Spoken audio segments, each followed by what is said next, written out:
কোরআন বুঝতে যদি হাদিসের প্রয়োজন হয়, কোরআন বুঝতে যদি হাদিসের প্রয়োজন হয়, তাহলে বুঝতে হবে কোরআনের চেয়ে হাদিসটাই বড়।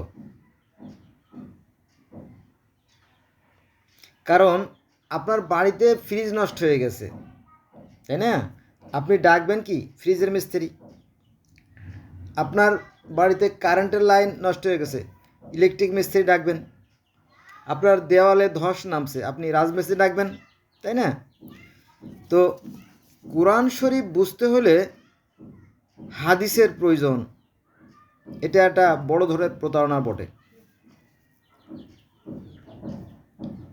আর এই যে হাদিস, আমরা জানি যে হাদিস বুখারী শরীফ একদম সারা বিশ্বময় বুখারী আসলে এই বুখারী শরীফটা আসছে আপনার হাজার আশকালানির লেখা, হাজার আশকালানির লেখা ফাতহুল বারি গ্রন্থ থেকে। যে আপনি এত বড় পণ্ডিত, আপনি এটা জানছেন কোথা থেকে? অনেকে গালাগালি করে, কিন্তু আমি জানি তো, মুসলমান ভাইদেরকে আমি চিনি। হ্যাঁ, তো আমি যেহেতু ইসলামিক মাস্টার্স করা, মাস্টার্সটা বড় কথা নয়, আমি এটা দীর্ঘদিন ধরে গবেষণা করছি।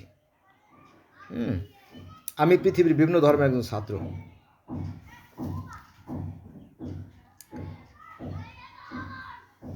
তো এই যে আল আল ইফতেকসার মাল এজহারুল বাকি আল কাদি তাহজাবুল আহকাম, এগুলো কিন্তু হাদিসের কথা। এগুলো কিন্তু বিভিন্ন হাদিস, যেটা আমার বাপ দাদার 14 গোষ্ঠীর কেউ শোনে নাই। তারপরে এই বুখারী, তিরমিজি, মুসলিম, আবু দাউদ, নাসাই, ইবনে মাজা, এগুলো মূলত কোরআনের শত্রু। হ্যাঁ মিয়া, আপনি তো বড় বেয়াদব, কোরআনের শত্রু কন আপনি? হ্যাঁ ভাই, কোরআনের শত্রু। কারণ আমি বুকাদের দলের একজন নই। আমি গোটা পৃথিবীর ধর্ম আয়ত্ত করছি। বেদে যা আছে, ত্রিপিটকে তাই আছে, জেন্দাবেশ তাই আছে, মিশরীয় পুরাণে তাই আছে, গিলগেমেসের মহাকাব্যে তাই আছে, বাইবেলে তাই আছে, তাওরাত, জব্বুর, ইনজিল, বুক অফ ইনক অর্থাৎ দাউদ নবীর যে গ্রন্থ তাই আছে, কোরআনে তাই আছে। There is no difference, but man does not know what is the real fact.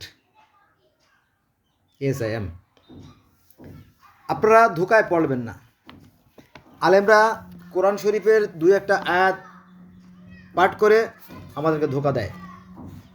আমরা যদি বাংলা বলি যে এই আয়াতের তো এই অর্থ, আরে ভাই আপনি কি জানেন? একটা আয়াতের 100 রকমের অর্থ হয়, 1000 রকমের অর্থ হয়। আপনি কি আরবি জানেন? এভাবে লোকদেরকে থামিয়ে দেয়।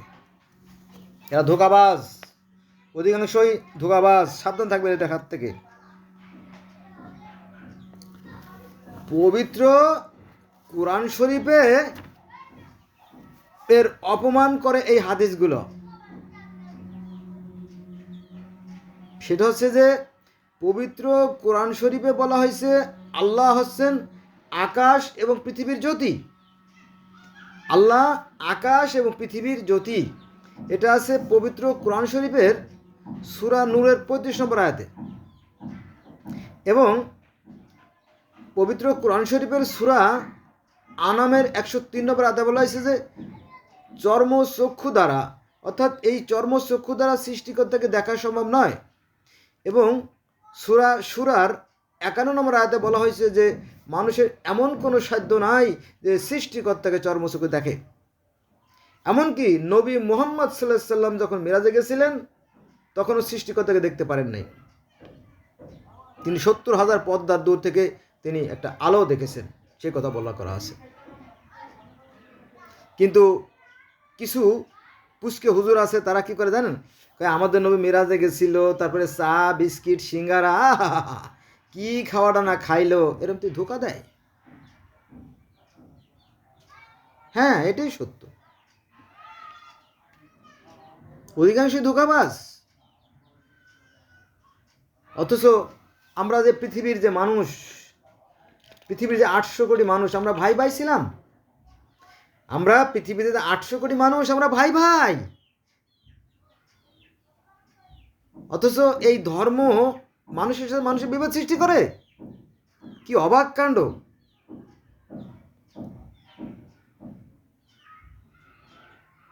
অবাক কাণ্ড না? অবাক কাণ্ড। আচ্ছা, যেটা বলতেছেন ভুলে গেছি, ভুলে যাই তো, আর মিরাজটা তো হট হয়ে গেল আমার। এখানে আল্লাহর রূপ হচ্ছে জ্যোতিময়, সূরা নূর আয়াত নম্বর 35। আর এদিকে হাদিসে বলছে কি জানেন? হাদিসে বলতেছে 2,500 বছর পরে বা 2,500 বছর পরে, 250 বছর, তাই না? সেখানে বলা হয়েছে আল্লাহর রূপ নাকি মানুষের মতো। এটা আছে সহিহ আল মুসলিম শরীফের 6,969 নম্বর আয়াতে। কত? 6,969 নম্বর আয়াতে বলা হয়েছে আল্লাহর রূপ নাকি আদমের মতো। ওই যে বাইবেলে লেখা আছে যে সৃষ্টিকর্তা সৃষ্টির সূচনা করলেন, তারপরে শেষের দিন তিনি বালু দিয়ে, ধুলা দিয়ে আদমকে সৃষ্টি করলেন, তিনি তার মতো করে সৃষ্টি করলেন, হ্যাঁ তিনি তার মতো সৃষ্টি করলেন, হ্যাঁ তিনি তার মতো সৃষ্টি করলেন, এইভাবে। তো একটা জাতিকে কি এভাবে ডাবায় রাখা যায়? একটা জাতিকে ডাবায় রাখা কত বড় মহাপাপ!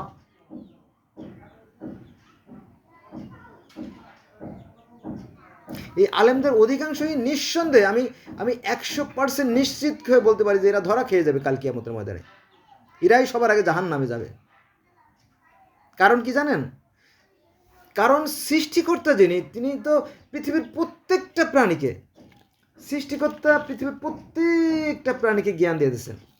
মনে করেন যে পানিতে, সাগরে যত মাছ আছে, পৃথিবীতে যত প্রাণী আছে তার 4 ভাগের 3 ভাগ তো সাগরে। তো এই 3 ভাগ প্রাণীকে সৃষ্টিকর্তা জ্ঞান দিয়ে সৃষ্টি করছে।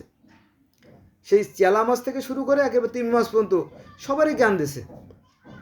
পিঁপড়ে থেকে হাতি, মশা থেকে তিমি, প্রত্যেকের সৃষ্টিকর্তা জ্ঞান দিতেছে।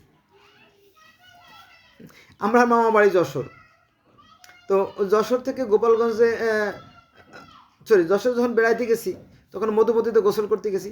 তো ওই বিস্তীর্ণ এলাকা, তো আপনার ওই চর, তো কেঁচোতে ওই মাটি আনে, কেঁচোতে মাটি এনে এবার পাকাই এই যে আমাদের যেমন মতিঝিল যে বাংলাদেশ ব্যাংক, তারপরে আপনার জনতা ব্যাংক, তারপরে আপনার ওই পূবালী ব্যাংকের হেড অফিস, তারপরে বড় বড় টাওয়ার আছে না, এরকমটি বসুন্ধরা অথবা সোনারগাঁ, যাই বলেন, মতিঝিলের যে বারডেম হাসপাতাল, যাই বলেন, বড় বড় যেগুলো তৈরি করা হয়েছে, তো এগুলো যেমন ক্রেন দিয়ে তৈরি করে না, ক্রেন দিয়ে উঁচু করে করে করে করে করে ধাপ ধাপ করে, তো ওই ক্ষুদ্র কেঁচো ওই মুখে করে কাদা নিয়ে এসে দেখেন, একটা মাত্র মুখ, 4টে মুখও না বা হাতও নাই, এ কী করে এভাবে সুন্দর করে কাদাগুলো ঢালে, এবার পাহাড়ের মতো করে করে তারা বানায়, ডিবি বানায়। তো আমরা দেখতাম যখন ওখান থেকে হেঁটে যেতাম, চুপ করে আবার ওই কেঁচোগুলো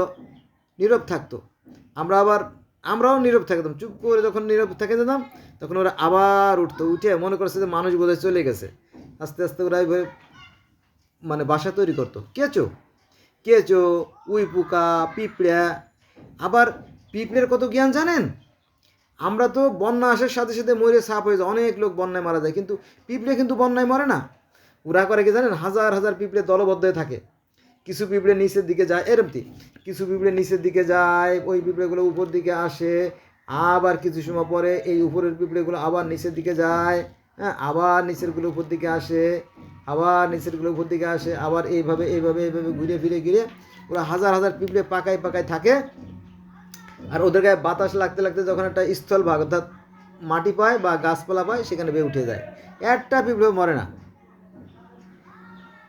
ওরা বুদ্ধি কৌশল এতই সূক্ষ্ম।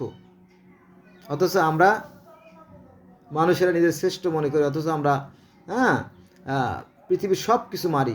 ওই হাতি মারি আমরা গুলি করিয়া, বাঘ মারি গুলি করিয়া, হরিণ মারি গুলি করিয়া, পিঁপড়ে মারি পাড়াইয়া আগুন দিয়ে, তারপরে 3 মাছ মারি আমরা হারফুন দিয়ে, আর ছোটো ছোটো চেলা মাছ মারি কি দিয়ে? নেট দিয়ে।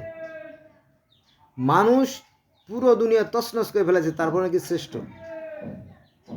হ্যাঁ, অবশ্যই শ্রেষ্ঠ, যারা জ্ঞানে শ্রেষ্ঠ তারাই শ্রেষ্ঠ। বন্ধুরা, আজকে এই পর্যন্ত রইল, সবাই ভালো থাকবেন, আল্লাহ হাফেজ।